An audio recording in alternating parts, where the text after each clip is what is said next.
In this brief segment, we're going to look at how to use the shade analysis data to predict the true photovoltaic electrical output.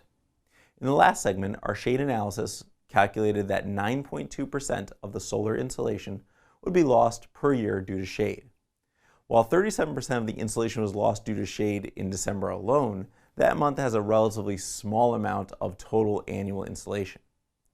While large amounts of shading can occur in certain months, as long as the months with high insolation are not shaded, the total percentage loss due to shade may not be very large.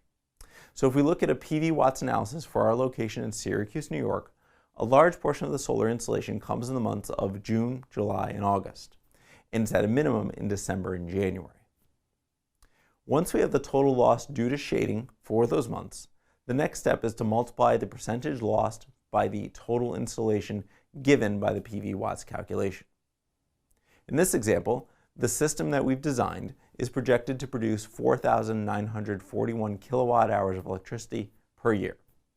Because 9.2% of the installation is lost over the course of the whole year, the electricity generated will also decrease by that same percentage.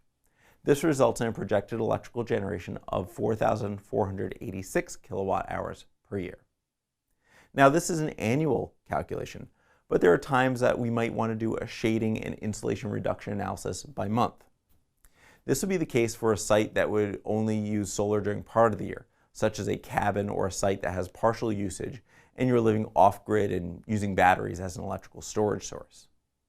In this case, we would need to look at the insolation, that loss due to shade, and electrical production month by month instead of annually. This concludes the module on photovoltaic sizing and output. In the next module, we'll learn about site surveying and grid tie design.